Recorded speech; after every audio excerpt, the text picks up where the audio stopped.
Hi friends, माझ्या YouTube चॅनलवर तुमचं स्वागत आहे. ही बघा मी व्हिडिओ काढलेला आहे. आम्ही गॅलरीत बसलेलो. तुम्ही म्हणसाल खूप दिवसांनी ताईंचा व्हिडिओ आलेला आहे.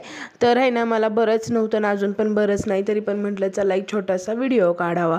मग आम्ही गॅलरीत बसलेलो होतो उन्हाला मस्तपैकी. पण ऊन त्यावेळेस गेलेलं होतं, तरी पण मी बसलेली होती उन्हाला. मला नाही का सर्दी डोकं ह्यानी खूप पॅक झालेलं होतं.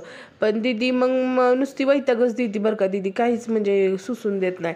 मग मी म्हटलं चला घरात जावं, अंधार पडतोय का काय मला समजतच नव्हतं. मग मी घरात येऊन बसले आणि दीदीचं स्वतःच चाललेलं होतं व्हिडिओ बनवायचं. तिला मी तरी म्हणते आवाज करू नको, मला व्हिडिओ काढू दे. तर बोलली नाही. आणि हे बघा मी कुशन्स घेतलेले आहेत ऑनलाईन, खूप छान आलेले आहेत म्हणून मी तुम्हाला दाखवले.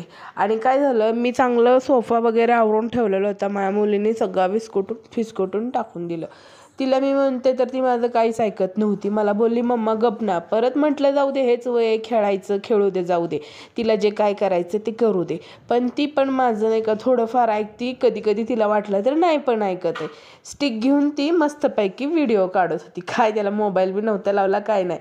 आणि मग मी म्हटलं आता काय करायचं, चला म्हटलं बसल्या बसल्या एक व्हिडिओ काढा. आणि काय होते माहिती आहे का, माझ्या नाकात म्हणजे सर्दी माझी नाकातच असते. म्हणजे नाकात म्हणजे काय म्हणायचं माहिती आहे का, कोंदट आहे सर्दी, पाणी नाकातनं गळत नाही, त्याच्यामुळं ना माझा असा आवाज येतो आहे बरं का.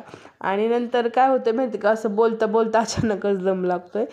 तर मी म्हटलं तरी पण असू दे, जाऊ दे, काय होतं आहे त्याला, काढा एक छोटासा व्हिडिओ म्हटलं.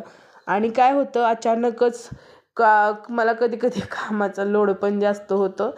आणि हो का स्टिक दाखवती दीदी, पण ती पळून जाते. तिला दाखवायला लागलं का म्हटलं जाऊ दे, मरू दे, बस गप म्हटलं. आणि माझा स्वयंपाक पण बनवायचा राहिला आहे बरं का. मी आपली काय झालं रील्सच बनवत होती. आणि रील्स बनवता बनवता म्हटलं चला बाई, खूप दिवस झाले ब्लॉगच काढला नाही आहे ना, म्हटलं चला आता एक ब्लॉग काढूया. म्हणून मी एक ब्लॉग काढला बघा. आणि काय झालं माहिती आहे का, कामं वगैरे आवरून झाल्यावर बरं वाटतं, पण कामं माझी काहीच झाली नव्हती आवरून. म्हटलं सकाळच्या पारी पाण्यातली कामं नकोच करायला, म्हटलं निवांत दुपारी करावी. पाणी आमच्या इथं 24 तास असतं, बोरचं पाणी आहे ना अख्ख्या बिल्डिंगला, त्याच्यामुळं पाण्याचं काय मला प्रॉब्लेम नाही आहेच. मग म्हटलं जाऊ दे, निवांत सगळी कामं करूया. कसं आहे माहिती आहे का, एकटं असल्यावरती जरा वेगळंच असतं. आणि घरातली फॅमिली मेंबर्स जास्त असले ना मग काय वाटत नाही. आहेत आमची फॅमिली मेंबर, पण गावाकडं असतात. मग आम्ही इकडं हे जॉबला असल्यामुळं आम्ही इकडे. हो का दीदी बघा, तिला मी म्हटलं ये, तर म्हणती नाही मम्मा तुझं तूच काढत बस, तुला जे काय करायचं ते तू करत बस. तर तिला मी म्हटलं ठीक आहे, नको येऊ मध्ये मध्ये मग तू. ती म्हटली नाही मी येणार आहे, मला पण दाखव थोडंसं. तर म्हटलं ठीक आहे दाखवते तुला पण. चला मग भेटू पुढच्या व्हिडिओमध्ये. Bye bye.